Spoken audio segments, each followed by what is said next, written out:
Assalamualaikum warahmatullahi wabarakatuh. Perkenalkan, nama saya Irawati, bisa dipanggil Ira. Saya dari Program Studi Kesehatan Masyarakat, Fakultas Kesehatan Masyarakat, Universitas Muslim Indonesia.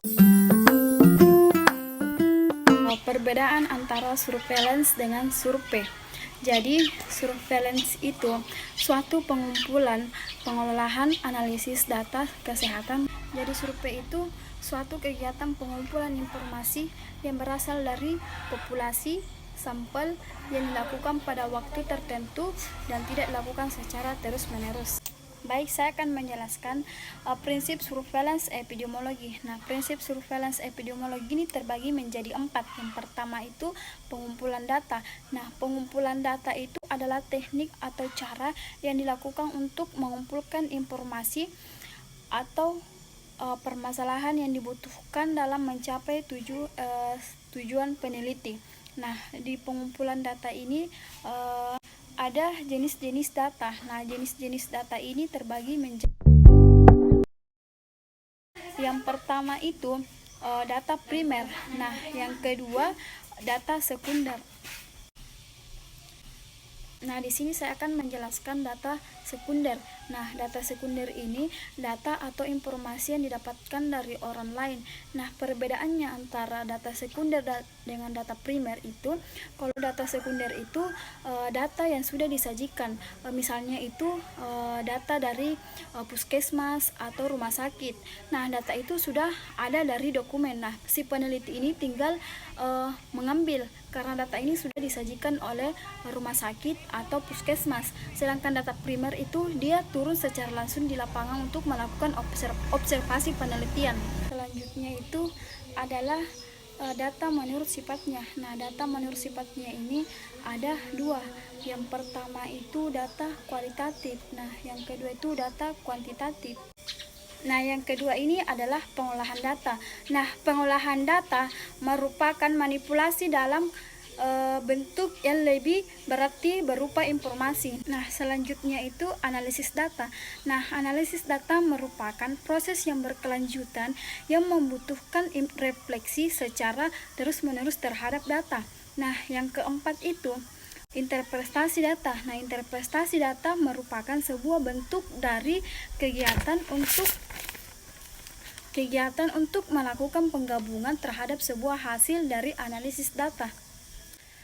Baik, selanjutnya tujuan epidemiologi. Nah, tujuan epidemiologi itu terdapat menjadi 4. Nah, yang pertama mendeskripsikan distribusi, kecenderungan, dan riwayat alamiah suatu penyakit atau keadaan kesehatan populasi. Nah, yang kedua menjelaskan etiologi penyakit. Nah, yang ketiga itu meramalkan kejadian penyakit. Nah, yang keempat itu mengendalikan distribusi penyakit dan masalah kesehatan populasi. Nah, selanjutnya itu tujuan surveillance. Nah, tujuan surveillance ini ada 4. Nah, yang pertama itu memasuk informasi untuk penentuan prioritas, pengambilan kebijaksanaan, perencanaan, implementasi, dan alokasi sumber daya kesehatan. Nah, yang kedua, monitoring. Monitoring ini kecenderungan penyakit endemis dan mengestimasi dampak penyakit di masa mendatang. Nah, yang ketiga itu mengidentifikasi kebutuhan riset dan investigasi lebih lanjut. Nah, selanjutnya yang keempat ini memprediksi dan mendeteksi dini epidemi. Nah, selanjutnya itu ada sasaran epidemiologi. Nah, sasaran epidemiologi ini yang pertama itu ada individu. Nah, individu ini merupakan pengamatan dilakukan pada individu yang terinfeksi dan mempunyai potensi untuk menularkan penyakit sampai individu tersebut tidak membahayakan dirinya maupun lingkungannya. Misalnya pada karir populasi lokal. Nah, populasi lokal ini ialah kelompok penduduk yang terbatas pada orang-orang dengan risiko terkena suatu penyakit. Nah, yang ketiga, populasi nasional ialah pengamatannya dilakukan terhadap semua penduduk secara nasional. Hal ini dilakukan setelah program pemberantasan dilaksanakan. Nah, yang terakhir itu ada populasi internasional. Nah, populasi internasional ini yaitu berupa pengamatan terhadap penyakit yang dilakukan oleh berbagai negara secara bersama-sama yang ditujukan untuk penyakit yang mudah menimbulkan epidemi dan pandemi. Nah, kenapa dilakukan? Tujuan dilaksanakannya ini pengamatan adalah untuk saling memberikan informasi tentang epidemi yang timbul di suatu negara agar negara lain yang tidak terkena dapat melakukan upaya pencegahan. Nah, selanjutnya itu ada pengamatan epidemiologi surveillance. Nah, pengamatan epidemiologi surveillance ini ada 3. Nah, yang pertama itu mengidentifikasi kelompok penduduk dengan risiko tinggi. Nah, yang kedua memahami cara penyebarannya.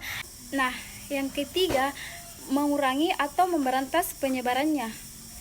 Nah, selanjutnya surveillance dapat dilakukan dengan 2 cara. Nah, yang pertama ada surveillance aktif. Nah, surveillance aktif ini merupakan pengumpulan data yang dilakukan secara langsung untuk mempelajari penyakit tertentu dalam waktu yang relatif singkat. Nah, yang kedua ada surveillance pasif. Nah, surveillance pasif ini merupakan pengumpulan data yang diperoleh dari laporan bulanan unit pelayanan kesehatan. Baik, itu saja yang sempat saya sampaikan kepada teman-teman mengenai konsep surveillance. Jadi lebih dan kurangnya mohon dimaafkan. Wabillahi taufiq wal hidayah. Wassalamualaikum warahmatullahi wabarakatuh.